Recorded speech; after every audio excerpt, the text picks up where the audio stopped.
Hi friends, or should I say fellow survivors of where did this pile come from? This morning I found my sunglasses in the fridge and my keys in the laundry basket. So yes, it's another beautiful day in the land of domestic mystery. But honestly, some days it's not even funny. Some days the clutter isn't just on the counters, it's in my brain. It's that heavy feeling that I'm always behind. That no matter how much I clean, organize, or try to stay on top of things, it all just resets by evening. If you've ever looked around your home and thought, I don't even know where to start, you're not alone, and you're not broken. Today, I want to gently untangle one small part of that overwhelm, just one quiet corner we can declutter, not just physically, but mentally too. Because sometimes all it takes is letting go of one false belief to feel like you've got a little more room to breathe. Mistake 1, my stuff shows who I am. Let's start here because this one's sneaky and it hides in plain sight. You might not even realize you're doing it. But if you've ever kept something because it reminds me of who I was or people used to know me for this, then this tip is for you. Maybe you used to be the mom who made Pinterest-level birthday parties, or the career woman with heels for every outfit. Now you're in a different season. But the closet, the drawers, the storage bins, they still hold on to versions of you that you might not even be living anymore. Here's what to try. Pick one identity you've outgrown. Just one. Maybe you don't host those parties anymore. Maybe your job looks different. Go through the stuff connected to that old version, the party supplies, the heels, the books, and ask yourself, would I buy this again today? Here's mine. I had an entire drawer of old work lanyards and name tags from conferences. It felt weirdly emotional to toss them like I was throwing away a piece of my ambition. But truthfully, I hadn't worn a name tag in years. Letting go didn't erase anything, it just made space for what's next. If this resonates and you're feeling ready for more, tomorrow's video might be the perfect next step we'll go through. 9 things you should declutter at the end of summer. It's a gentle seasonal reset to help you feel lighter, clearer, and more ready for the shift into fall. And that identity shift, it gets tangled up with another sneaky feeling, guilt. Mistake 2, the gift that turned into guilt. Let me tell you about the time I kept a fruit bowl I didn't even like for 6 years. It was a gift. A well-meaning, thoughtful, heavy as a brick fruit bowl. Not my style, not something I would have ever picked, but I felt bad getting rid of it. So it sat there, taking up space, collecting dust and guilt in equal measure. Sound familiar? We do this a lot.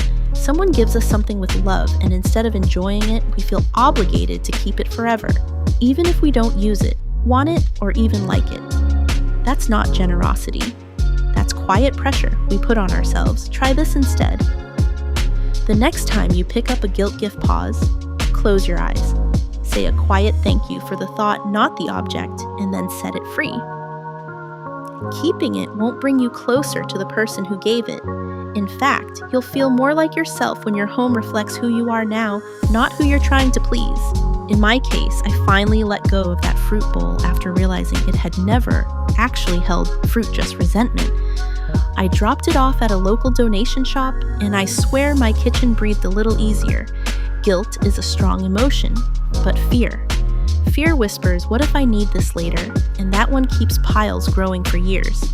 Let's talk about it next. Mistake 3. What if I need it later? I once kept a curling iron for 3 years after I stopped curling my hair, just in case. And every time I saw it, I'd think, well, I might use it again. But deep down, I knew I wouldn't. I didn't even like curling my hair. I was just afraid that the one time I got rid of it would be the one time I suddenly needed it again. That fear of making the wrong decision, of needing something the moment it's gone, it's powerful. And it keeps us stuck with shelves of maybes and drawers of just in case. Here's what to try. Make a hold box. Put all the maybe items in there, things you haven't used in months but can't quite let go of. Tape it shut, write the date, set a reminder for 3 months. If you haven't opened that box by then, it's time to let it go. You've already proven you don't need what's inside. Here's mine. That curling iron. It went into the hold box along with an old yoga mat, a backup handbag, and a mini waffle maker I used once during lockdown. 3 months later, unopened box, 0 regrets. Once we stop fearing the what-ifs, we start creating space for what's real. And that's when we finally notice clutter isn't harmless. It takes more from us than we think. Mistake 4, it's not hurting anyone. Let me tell you about the chair in our bedroom, the one that never saw a single person sit on it. It was buried under sweaters, laundry. I never folded bags I meant to return. For months, I walked past it every single day and told myself it's fine. It's not doing any harm. But it was. Every time I saw that pile, I felt behind, like the day hadn't even started yet, and I was already losing. We tell ourselves clutter is neutral. It's not. It's visual noise, mental load, a slow drip of low-grade stress. Here's what to try. Choose one invisible spot in your home, the one you've been ignoring because it's not that bad. Clear it completely, not halfway, all the way. Then just live with the emptiness for a few days. Pay attention to how your body feels when you walk by. That chair, once I finally cleared it, I felt an almost embarrassing amount of relief, like I could breathe deeper in the room. It didn't solve my life, but it softened the edges of my mornings. Clutter doesn't need to be dramatic to drain you, and sometimes the most calming change starts with the smallest, quietest corner. Mistake 5, I'm just a messy person. For years I told myself I'm just not one of those tidy people, and that one sentence let so much chaos in. Every pile of papers, every overflowing drawer, I'd look at it and shrug like it was just how I'm wired. I wasn't lazy, but I felt like no matter how hard I tried, mess would eventually win. What I didn't realize was I'd never actually been taught how to set up my home to support me. No one had shown me how to create habits that were built around me, not some Pinterest version of life. Here's what to try. Choose one task you always avoid. Not the big stuff, the tiny ones that trip you up again and again. For me, it was the mail. It would land on the kitchen counter and stay there all week. I finally got a tray. One place, one rule, mail goes here, that's it. In my case, that one change, no more scattered envelopes or forgotten bills, made me feel oddly proud. Like maybe I could be someone who stays on top of things. Not because I'm suddenly organized, but because I found a system that actually fit my real life. Being messy isn't a personality. It's often just a missing system. And once you see that, you start to realize maybe you can change the story you've been telling yourself. Mistake 6, I just don't have time. I used to think decluttering was a weekend project, the kind you needed a clear calendar, full energy, and 0 interruptions for. So guess what? I never started. Life was already full. Work, dishes, appointments, laundry. When exactly was I supposed to take everything out of a closet and declutter? Then one day I tried something different. I opened the dreaded junk drawer, you know the one, and told myself, just 3 things: toss or relocate, that's it. And weirdly, it helped. It didn't change my life, but it gave me a little win, a little peace. And I started stacking those moments, 5 minutes here, a drawer there, until the clutter started shrinking. Instead of waiting for the right time, find one pocket of time that already exists. While the kettle boils, during a phone call, during the last 5 minutes before bedtime. Do something tiny, wipe one shelf toss, one expired item, move one thing back where it belongs. I now do a 2-minute reset after brushing my teeth. Just a quick sweep of one surface or drawer. It's not impressive, but it works. And that's what matters. Decluttering doesn't need to be dramatic to be effective. And when it's built into your real life, even in scraps of time, that's when it finally sticks. Mistake 7, it was expensive. If you've made it this far, thank you. Really, that says a lot, because it means you're not just watching, you're feeling this. You're seeing yourself in these little moments of clutter and maybe even starting to think, okay, maybe I can do something about it. So let's talk about one of the trickiest kinds of clutter, the expensive kind. I once kept a pair of ankle boots that looked amazing but felt like punishment after 20 minutes. I wore them once a year tops, but they'd cost me almost $200, so every time I opened the closet, I saw guilt with a zipper. We confuse cost with value all the time, but just because something was expensive doesn't mean it deserves a place in your life forever. Here's what to try. Shift the question from, was this worth the money, to, is this worth the space and energy it's taking now? It already cost you once. Don't let it keep charging you in regret, guilt, or shelf space. In my case, those boots, I donated them to a clothing bank that helps women prepping for job interviews. The moment I dropped them off, I felt lighter, and I hoped they'd land on someone else's feet who actually loved wearing them. And speaking of things we hang on to just in case, let's talk about that other guilt, the stuff we keep for people who aren't even here. Mistake 8. Someone might need this.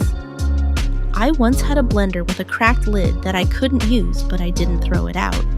Why? Because maybe someone could fix it, or use it for parts, or turn it into a lamp. Spoiler alert, no one ever did. Sometimes we hold on to things not for ourselves, but for imaginary people who might want them someday. A friend, a neighbor, a stranger from Facebook Marketplace who never actually shows up. Here's what to try. Create a 2-week generosity window.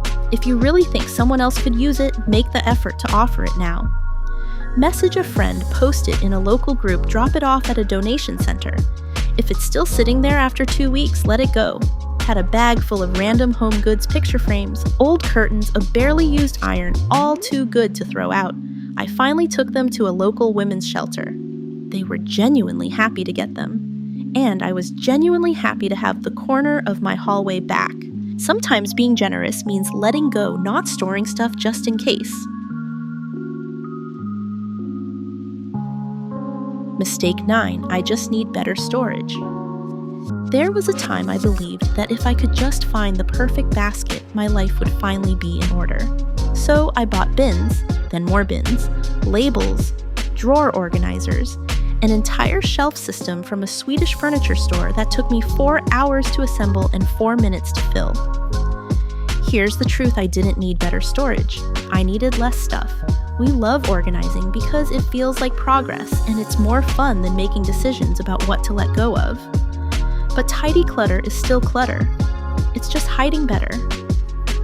Here's what to try. Before you buy one more bin, empty one, don't start with, where should I put this? Start with, do I even need this at all? Most of the time, the real solution isn't more containers, it's fewer contents. In my case, I had a labeled bin for every type of scarf, winter dressy, just in case I go to Paris again. One day I realized I wear the same 2 scarves all winter. The rest, donated. And guess what? I no longer need the bin. Next time you feel the urge to buy just one more organizer, pause. You might not need more storage, you might just need less to store. Mistake 10, that's just where it goes. Alright, this is the last one, so if you're still here, you officially deserve a cup of tea and a clean drawer. Let's end with something sneaky, the clutter we don't even see anymore. I had this plastic bin by the back door, not pretty, not useful, not even labeled. For 2 years, it sat there doing absolutely nothing, but every time I vacuumed, I'd dodge it like it was part of the house. It wasn't clutter anymore, it was scenery. That's what happens with default items. They've always been there, so we stop questioning them. But just because something has a spot doesn't mean it deserves one. Here's what to try. Do a slow, curious walk through your home like you're visiting someone else's place. Look for items that don't serve you, they just exist. The basket on the floor. the pile on that one chair, the thing that's been there forever. Pick one and ask, if I move this today, would I actually miss it? The day I finally removed that bin, the corner looked like it sighed in relief. The space felt lighter, and so did I. Funny how one invisible object can have such a visible effect. Decluttering isn't always about letting go of big things. Sometimes it's about finally noticing what's been quietly getting in your way. That was a lot of clutter to walk through together, but maybe, just maybe, something in there loosened a knot. You don't have to change your whole house. You don't even have to change your whole week. Just noticing one small thing, one story you tell yourself, one object you no longer need, that's already a shift. And if just one tip here helped you feel a little more clear or breathe a little deeper when you walk past that one messy corner, then that's enough for today.